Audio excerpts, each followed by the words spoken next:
Hoje pela manhã estava auxiliando meus filhos a fazerem um aporte mensal deles e eles já estão construindo uma carteira para ter uma renda futura, começar a conhecer mais do mercado, entender um pouco mais sobre conceitos básicos de investimentos, oscilação de preços, volatilidade e diversos outros conceitos de mercado, e nada melhor do que você aprender na prática, né? Normalmente aprender pela teoria só é muito chato e muitas pessoas têm dificuldade, né, de colocar em prática um conceito teórico, principalmente se ele for muito abstrato, como é o mercado financeiro, porque o mercado financeiro ele tem uma parte muito técnica, muito importante da gente poder analisar profundamente, que são números, fundamentos econômicos, análise de balanço de empresas, resultados e uma série de indicadores que são gerados a partir desses números. No entanto, ele tem um fator preponderante, né, resultados dos investidores ao longo do tempo, que é o comportamento. Então tem um estudo de alguns fundos de investimentos já fizeram, o mais conhecido é o que o fundo Magellan, do Peter Lynch, fez na década de 90, se eu não me engano, sobre o comportamento dos investidores. Ele geriu um fundo que rendeu quase 30% ao ano, uma das melhores rentabilidades da história por um período de 13 anos. E mesmo assim, grande parte dos investidores perdiam dinheiro em um fundo que rendia 30% ao ano. Poxa, mas como assim? Eu coloco o dinheiro no investimento, ele rende 30% e mesmo assim eu perco dinheiro? Por que as pessoas perdiam? Porque elas procuravam esse fundo dele quando ele estava lá no alto, quando tinha subido bastante. E vendiam, resgatavam o dinheiro do fundo nos momentos de baixa, quando tinha alguma queda no mercado. Então isso fazia com que o retorno dos investidores fosse muito pior do que o retorno do próprio fundo.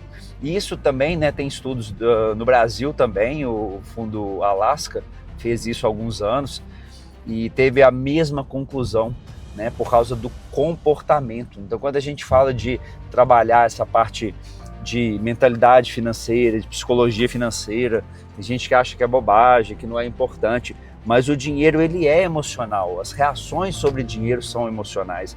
Quando a gente fala de mercado financeiro, então, aí é dominante isso. Então muito do meu trabalho é justamente auxiliar os investidores a terem comportamentos racionais dentro de um ambiente de irracionalidade, né? Um ambiente conturbado. Então esse direcionamento ajuda a ter tranquilidade nas decisões nos momentos difíceis. E é ali que tem os grandes ganhos. Então se a gente analisar o mercado financeiro brasileiro, principalmente o mercado de valores imobiliários, de ações, né, mercado de capitais, a gente teve grandes janelas de oportunidades nas últimas 10, 20 anos aí, né, principalmente nos últimos 10 anos. E os períodos que tiveram maior lucratividade para os investidores foram nos períodos que as pessoas puderam comprar no mercado largado, no mercado em baixa, num ambiente de pessimismo, num ambiente de receio, num ambiente de medo econômico, né? De medo de alguma coisa ruim acontecer. E ali surgiram as oportunidades. E isso está acontecendo agora, nesse exato momento, por conta de eleição, de influência de dinheiro estrangeiro, que é um capital especulativo, é importante a gente frisar, é um dinheiro que entra, é um dinheiro que sai, de acordo com o momento que ele achar interessante, principalmente quando há alguma queda no mercado lá fora, que não vem acontecendo já há bastante tempo, o mercado americano vem subindo há bastante tempo, e tudo isso junto faz com que os preços oscilem.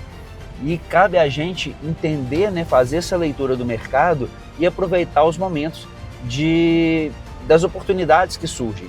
E tem os momentos da gente segurar os investimentos, ou seja, não investir ou investir em coisas mais conservadoras. E é esse conceito que eu estou tentando passar para as crianças, sabe, desde cedo, e eles vendo na prática. A cada mês, quando eles vão fazendo aporte, igual hoje, por exemplo, eles abriram lá e viram que já tinha caído alguns dividendos, e caíram alguns dividendos essa semana. Então o João Pedro ganhou um pouco mais de R$20, né? O Caio também, as carteiras deles são muito semelhantes, e, poxa, R$20 para uma criança na semana, ela já começa a ver com um olho interessante. Poxa, R$20, o que eu faço com R$20?